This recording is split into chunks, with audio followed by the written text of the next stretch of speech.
Europe 1 Soir, l'interview. Claude Askolovitch, Nicolas Demorand. Mais oui, c'est nous, 18h49, notre invité est Hervé Morin, président du nouveau centre. Hervé Morin qui va peut-être nous aider à comprendre d'abord les complexités du centre, le centre qui n'est pas content mais qui en redemande, chassé du gouvernement mais qui vote la confiance, le centre qui veut présenter un candidat pour 2012 mais pas pour gagner, pour aider Nicolas Sarkozy. Et puis plus sérieusement... Mais vous êtes dans le procès d'intention puis, absolument plus sérieux, extraordinaire. Vous allez pouvoir Ah, répondre. si vous voulez battre Mais la Nicolas... provocation avec Claude Askolovitch, c'est la règle de base. Oui, Enfin, mais vous allez ça n'est pouvoir pas y grave. répondre. Il va finir sa phrase et puis ensuite à vous la parole. Mais écoutez, comme en général, il coupe la parole, on a Mais le droit de le si faire Hervé, aussi. si Hervé Morin nous annonce là maintenant qu'il veut battre Nicolas Sarkozy en 2012, j'arrête tout de suite. Vous le voulez? Allez, allez-y, continuez. Eh ben, Ah voyez, bah ça y est, veut il pas. veut plus maintenant. Eh ben, Allez-y. alors, Claude. voilà, Je donc vous ai on va- déjà expliqué que la question de la candidature est une question qui se posera en septembre 2011, qu'il fallait d'abord construire un projet et un chemin. Non mais c'est Monsieur Sauvadet qui nous a dit ça ici même, qu'il ne souhaitait pas la Surtout victoire- pas. surtout pas la défaite de Nicolas Sarkozy et que Allez, la candidature du dépêchez-vous. centre serait là uniquement pour la figuration. Allez Claude, la fin de votre phrase. On va parler d'une affaire plus sérieuse. Hervé Morin, et là je pose mes mots, qui doit avoir Hervé Morin les oreilles qui sifflent à chaque fois que Nicolas Sarkozy, justement, et son successeur Alain Juppé promettent de collaborer pleinement avec la justice dans l'affaire Karachi. Ils promettent que tous les documents demandés par les juges seront désormais transmis. Tout est dans le désormais. On a l'impression, en creux parfois, Hervé Morin, que ce n'était peut-être pas le cas quand vous étiez, vous, le ministre de la Défense. Vous avez tout transmis Hervé Morin? Écoutez, j'ai même fait mieux que cela, Nicolas Demorand. Lorsque j'ai eu une première saisine, puis une deuxième saisine du juge d'instruction, du juge Trévidic, et j'ai indiqué au juge Trévidic que sa saisine n'était pas complète et que nous pouvions lui fournir d'autres documents. J'ai alors demandé au service que tous les documents, à partir d'une seconde lettre envoyée par le juge Trévidic, que les services coopèrent et collaborent et adressent à la commission chargée de lever le secret de la Défense nationale tous les documents qui pourraient intéresser cette affaire. La commission a donné un avis favorable. J'ai déclassifié tous les documents sans exception. Ce qu'on n'a pas déclassifié, par exemple, ce sont les spécifications techniques et militaires du sous-marin qui n'intéressent bien entendu absolument pas Donc il les n'y a instructions à désormais faire. plus rien à Et transmettre. pour tout vous dire, Nicolas Demorand, j'ai demandé aux 3 patrons des services à qui j'avais adressé la saisine du juge de me confirmer par écrit qu'ils n'avaient aucun autre document pouvant intéresser l'instruction. Et donc, de deux choses l'une, soit ces patrons de service m'ont menti, soit, ce que je crois, nous avons transmis tout ce que le juge d'instruction a demandé. Claude. L'avocat des... J'évoque ce qui relève du ministère de la Défense. Il y a d'autres ministères, comme le ministère de l'Économie et des Finances, par exemple, qui ont des documents. Par exemple, pour prendre un exemple concret, le contrat de vente du sous-marin, nous n'en avions qu'une copie. L'original était au ministère de l'Économie et des Finances. Nous avons quand même transmis la copie.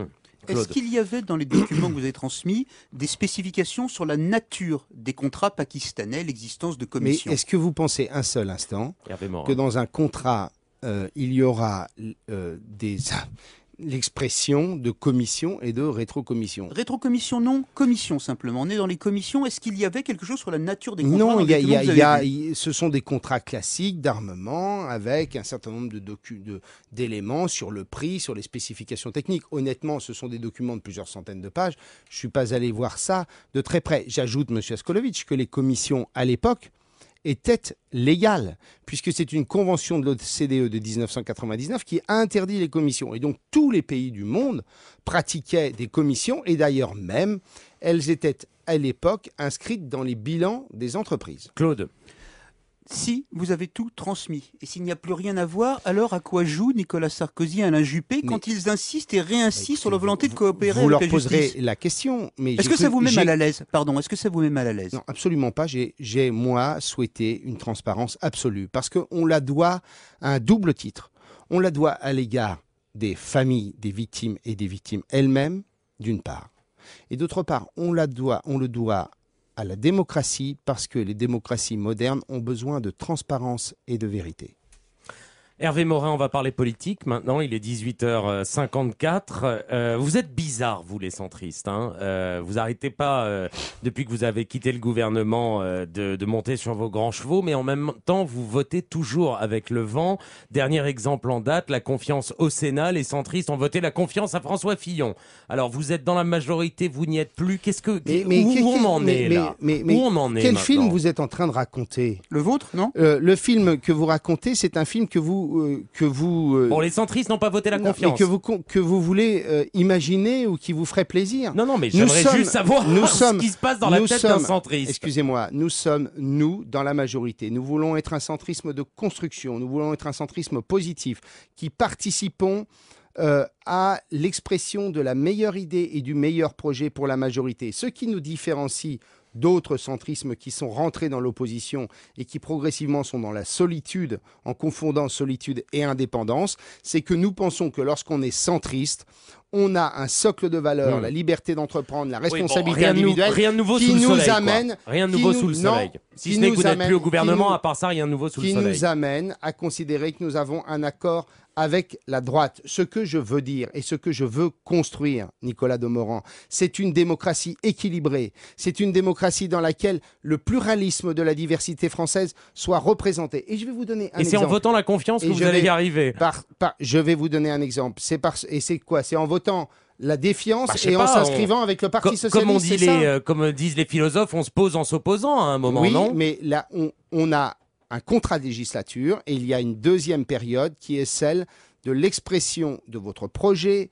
Et cette expression, elle se fait devant les Français au moment du suffrage universel. Si nous n'avions... Je vais vous donner un exemple de cette nécessité d'être comme tous les pays européens dans un système de coalition, de démocratie équilibrée, où on oblige l'exécutif à dialoguer et à débattre.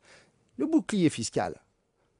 Le groupe Nouveau Centre, pendant 3 ans, a expliqué que c'était une mauvaise réponse à un vrai problème. Le vrai problème, c'est l'actionnariat stable, c'est la nécessité d'investir dans le pays. Et nous avons dit, le bouclier fiscal, ça ne tiendra pas. Eh bien, si nous avions eu une démocratie plus équilibrée, nous aurions pu faire entendre notre voix et faire en sorte qu'émerge la meilleure solution. Voilà ce que nous voulons à partir de 2012, comme Nicolas Demorand, jusqu'en 2002. Non, mais nous, on voudrait voir la différence. L'UDF et le RPR. L'UDF et le RPR existaient et cohabitaient ensemble. Hervé Morin, retour à l'arrêté.